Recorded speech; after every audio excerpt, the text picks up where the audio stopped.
चलिए बच्चों, हमारा सौरमंडल का यह सेकंड वीडियो है जिसमें हम पढ़ेंगे इंट्रोडक्शन क्लास। इसमें हम जानेंगे कि तारा क्या होता है, तारा को इंग्लिश में स्टार कहते हैं तो व्हाट इज स्टार, और ग्रह किसे कहते हैं जिसको इंग्लिश में प्लेनेट कहते हैं, और उपग्रह किसे कहते हैं जिसे अंग्रेजी में सैटेलाइट कहते हैं। ये उपग्रह को सैटेलाइट कहते हैं, ये बहुत कम ही बच्चे जानते हैं। चलिए हम इस तीनों का इंट्रोडक्शन जानते हैं। चलते हैं हम तारा। तो तारा आखिरकार किसे कहते हैं? तो तारा उसे कहते हैं जिसका अपना गर्मी हो तथा जो अपना प्रकाश उत्पन्न करेगा।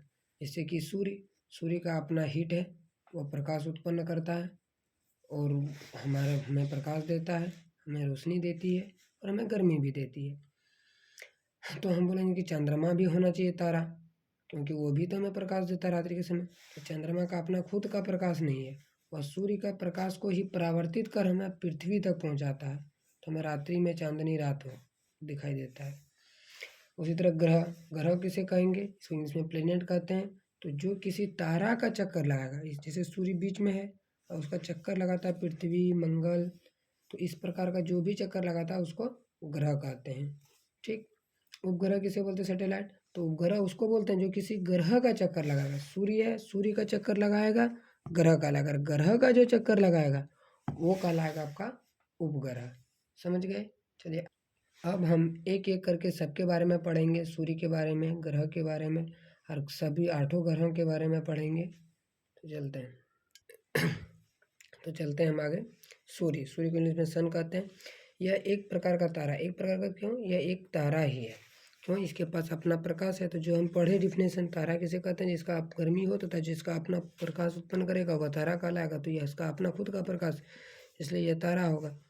तो सूर्य ही एक तारा नहीं है, बहुत सारा तारा है, लेकिन वो हमें रात में दिखाई देता है, क्योंकि सूर्य का इतना ज़्यादा तीव्र प्रकाश है कि इस प्रकाश के सामने दूसरे तारा का प्रकाश फीका पड़ता है। इसलिए नहीं कि उस तारा के पास कम प्रकाश है, इसलिए कि हमसे सूर्य जितना दूर में है, लगभग 15 करोड़ किलोमीटर, उस भांति दूसरा तारा इससे और कई गुना ज़्यादा दूर में स्थित है हमसे, जिसका होना या ना होना हम पर फर्क ही नहीं पड़ता, देख ही नहीं सकते उतना दूर, उसका प्रकाश हम तक नहीं पहुंच सकता है। तो हमारा सबसे नज़दीक वाला तारा एक ही सूर्य ही है। इसलिए सूर्य को हम लोग भगवान की तरह मानते हैं, क्योंकि उस एकमात्र सूर्य ही है जिससे हम प्रकाश और गर्मी लेते हैं। सूर्य खत्म तो हम लोग भी लगभग खत्म। तो सूर्य के पास ईंधन के रूप में हाइड्रोजन का भंडार है। तो सूर्य जो जल रहा है, कुछ भी जलता है या मोटरसाइकिल ही चलता है, तो उसके पास अपना कुछ ईंधन है। जैसे पेट्रोल डालेंगे तो ही चल पाएगा वह मोटरसाइकिल। तो उसी तरह सूर्य के पास अपना प्रकाश जो हमें प्रकाश देता है, तो इसलिए क्योंकि उसके पास हाइड्रोजन का भरमार है। वो अब से आधा साल वो जी चुका है, लगभग 5 अरब साल वो जी चुका है, और 5 अरब साल लगभग जिएगा, उसके बाद वह ब्लास्ट कर जाएगा। तो इस प्रकार से है सूर्य। तो सूर्य के पास ईंधन के रूप में हाइड्रोजन का भरमार है, जिसका हीलियम में संलयन होता है, और यह ईंधन प्लाज्मा के रूप में स्थित है। तो हाइड्रोजन से हीलियम में परिवर्तित होता है, हीलियम में, और उस प्रकार से हमें उसका प्रकाश मिलता है। मतलब जैसे बोल सकते हैं कि जनरेटर में तेल डालेंगे डीजल, तो वह है यांत्रिक ऊर्जा, और वह हमें प्राप्त करवाता है क्या? काइनेटिक एनर्जी में परिवर्तन। मतलब काइनेटिक नहीं, गतिज ऊर्जा नहीं बोल सकते हैं उसको, वो बोल सकते हैं हम, जो भी। चलते हैं आगे हम। तो ईंधन के रूप में, प्लाज्मा के रूप में, तो अब हम यहाँ देखेंगे प्लाज्मा, आखिरकार प्लाज्मा क्या है।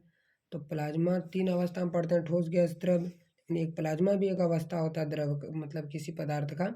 यह वह अवस्था है जो न तो पूरी रूप से ठोस में रहता है और न ही पूरी रूप से द्रव में रहता है। यह दोनों का बीच का अवस्था है।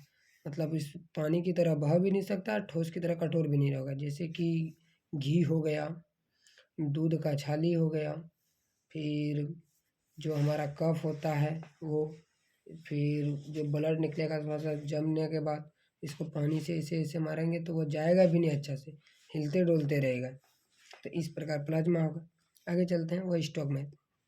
सूर्य पृथ्वी से लगभग 109 गुना बड़ा है। सोचो, पृथ्वी ही इतना बड़ा और सूर्य उससे कितना बड़ा है? 109 गुना बड़ा। पृथ्वी का त्रिज्या है 6400 किलोमीटर, तो उसका 9 से गुना करो 109 से, उतना ज़्यादा त्रिज्या है सूर्य का। पृथ्वी से सूर्य की दूरी 15 करोड़ किलोमीटर दूर है। यहाँ से 15 करोड़ किलोमीटर दूर है, फिर भी हमें सूर्य दिखाई देता है, इतना बड़ा गोला, उतना दूर से। सूर्य का प्रकाश पृथ्वी तक आने में लगभग 8 मिनट का समय लगता है और प्रकाश का स्पीड है 3 लाख किलोमीटर, फिर भी हमें 8 मिनट का समय लग जाता है। सूर्य हमारा सौरमंडल का मुखिया कहलाता है, क्योंकि यह बीच में स्थित है। अरे यही मतलब सबसे बड़ा है, जिसके कारण जो बड़ा होता है घर में उसको मुखिया बोलते हैं। इसी तरह सूर्य भी हमारा सौरमंडल का मुखिया कहलाता है। यह 8 ग्रहों के केंद्र में स्थित है। सूर्यमंडल के लिए प्रकाश और ऊष्मा का एकमात्र साधन सूर्य ही है। एकमात्र साधन कौन है? सूर्य है। चलिए बच्चों, आज को इतना दूर ही रखते हैं। ये सेकंड पार्ट है, कल इससे लॉन्ग पार्ट चलेंगे, थर्ड पार्ट, जो कि सबसे बड़ा वीडियो हो सकता है। उसमें हम 8 ग्रहों के बारे में विस्तार से जानेंगे कि कौन सा ग्रह कितना दूर में है, कितना नहीं, कितना घूर्णन गति है, किसका कितना है, सभी ग्रहों को बारी बारी। जैसे हम बता दें आपको कि सूर्य से डिस्टेंस के रूप में, सूर्य से दूरी के रूप में, सूर्य का सबसे नज़दीक ग्रह है बुध, उससे थोड़ा दूर में शुक्र, उसके बाद पृथ्वी, उसके बाद मंगल, उसके बाद बृहस्पति, उसके बाद शनि, उसके बाद अरुण, उसके बाद वरुण। इस प्रकार डिस्टेंस के रूप में किससे? सूर्य से। तो ये भी याद रखना है। और फिर सबसे बड़ा कौन सा? सबसे बड़ा बृहस्पति, फिर शनि, फिर अरुण, फिर वरुण, और वरुण के बाद इधर है पृथ्वी, फिर मंगल, फिर शुक्र और बुध। इस प्रकार का ग्रह का बढ़ने का डिस्टेंस में है। तो कल आराम से बताएंगे। 2-3 क्लास चलेगा, इंट्रोडक्शन क्लास, कल और परसों तक। उसके बाद क्वेश्चन आंसर बताएंगे। सब क्वेश्चन आंसर इसी में लिखा देंगे, इसी में से क्वेश्चन आएगा, एक भी बाहर नहीं जाएगा। इस अच्छा से भी आप पढ़िएगा तो आपका कंपटीशन के टाइम में भी आपको ज़्यादा नहीं पढ़ना पड़ेगा, उस टाइम इसी में हो जाएगा। बहुत ही अच्छी तरह से नोट्स बताएंगे, एकदम नोट्स करने का तरह हम लिखा हुआ एक एक चीज़, कहीं आपका एक भी छूटेगा नहीं। थैंक यू, धन्यवाद।